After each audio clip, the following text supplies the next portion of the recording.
mass imprisonment and evictions at gunpoint may be collapsing, but if it's going to fall in the direction we want it to fall in, we need to push it that way.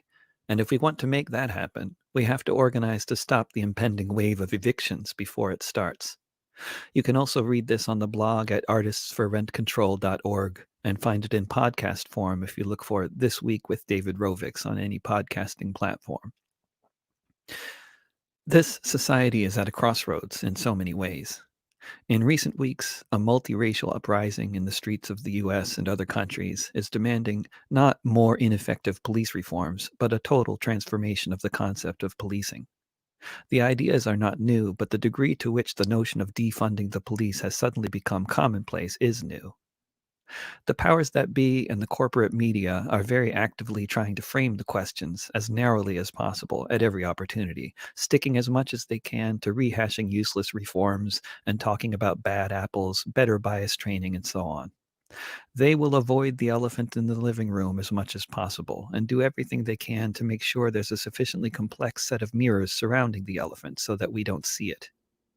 The reason they must avoid the elephant at all costs is because the horrifically unequal and unsustainable system of capitalism, this corrupt plutocracy that we live in, can only be held together through constant deception and the threat of armed force and imprisonment.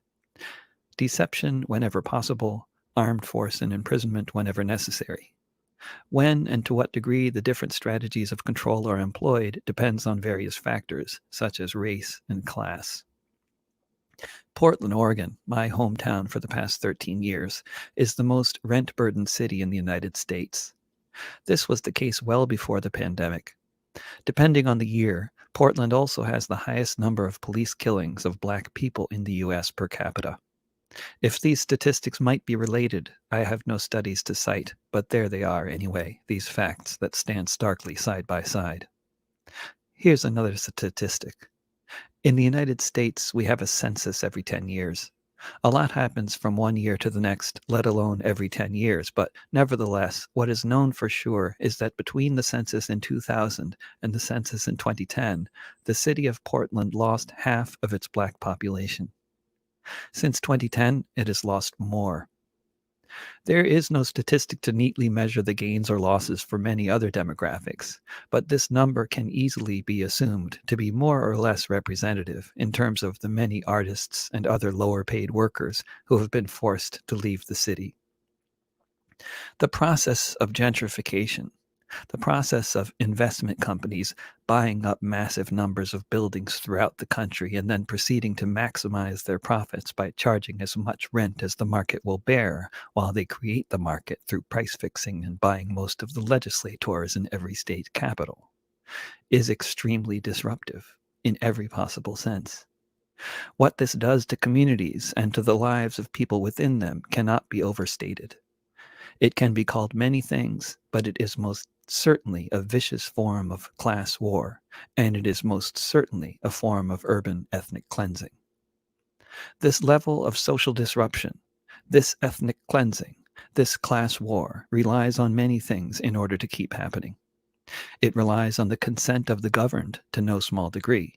It relies on most people believing they deserve their miserable fates, that it is their fault they can't afford the rent or the mortgage, that if they just worked harder or got more education, they could achieve like those billionaires have done. That's the deception part of the equation. But when circumstances start to become impossible, the deception gets harder to maintain. And everyone knows, whether they believe the deception or not, that behind it lies the threat of force, of being beaten, shot, and or imprisoned. So the movement to defund the police needs to be understood as the very radical idea that it is, since it would mean not just the prospect of Black people not having to worry about being shot by uniformed paid employees of their town or city just for existing, but also the prospect of the investment banks that own much of the rental property in those towns and cities no longer having the option of sending the men with guns in to enforce the laws that they got their legislators to pass. No more evictions at gunpoint. What would happen in a rent-burdened city largely owned by investment banks when the landlords no longer have the threat of violence to fall back onto? And what would happen if that police force is not defunded, and if the suspension on evictions currently in place in Portland is lifted, and if the landlords can start filing for evictions all over the city? There are many unemployed people in this city, like this author, who have been rejected by the employment department or whose unemployment money will soon run out.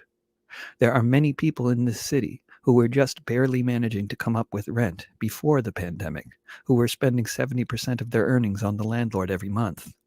There are many people whose credit cards were already maxed out before the pandemic hit, and many others whose credit cards are now at their limits, and they've been spending their money on nothing but rent and food.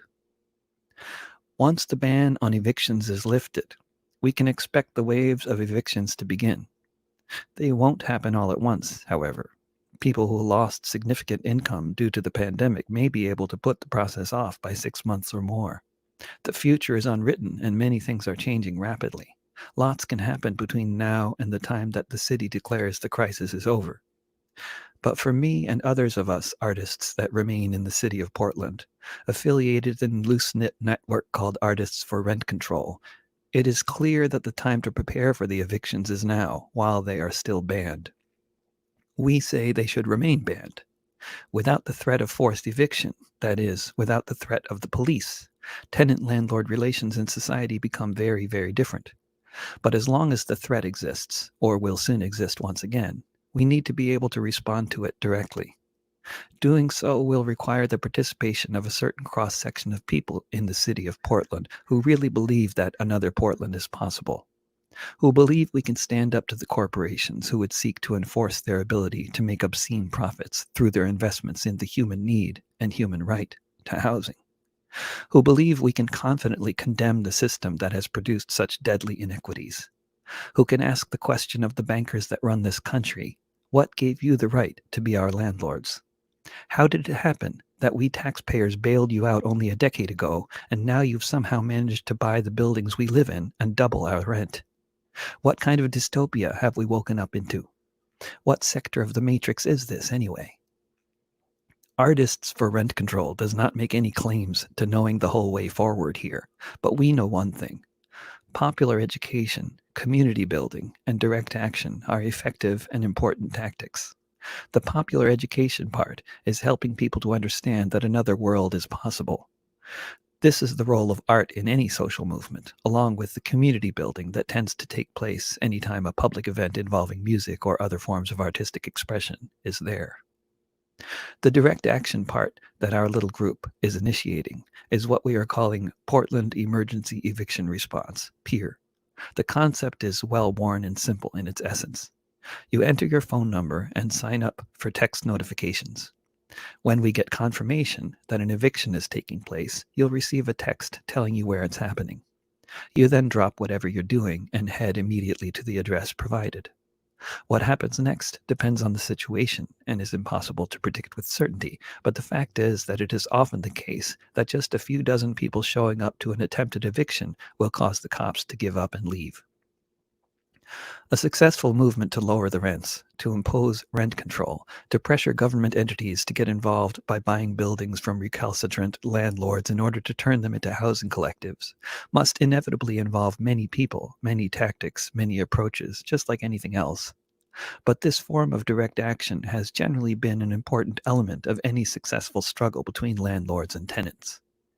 What we need, and what the time may be ripe for, is a return to the kinds of tactics employed by the anti-rent movement in the New York Hudson Valley in the 1840s, to take one example. The most important of the tactics was this one. Whenever the landlord sent in the police or some other armed group to try to seize the property of a tenant farmer family or evict them from their farm, the farmers would blow a tin horn, which would reverberate throughout the rolling hills of the region. Within an hour or so, hundreds of other tenant farmers would show up, generally on horseback, wearing disguises, and armed. For 9 years of what became known as the rent strike wars, the tenant farmers of the Rensselaer estate did not pay their rent and did not get evicted. Though there were many standoffs between masked rent strikers and police, for 9 years, not a shot was actually fired in either direction. For 9 years, every time, the police retreated. I'm simplifying the story a bit, but in the end, the landlord was forced to sell his estate to the tenant farmers, and many progressive laws were enacted. Our effort here is to revive the tin horns in the form of text messages, but otherwise, our hope and our belief is that by employing similar tactics, we may get similar results. Our belief is that whatever might be coming next in the struggle for fairness, justice, and equality in this unfair, unjust, and unequal society, eviction abolition will be a first step in the right direction.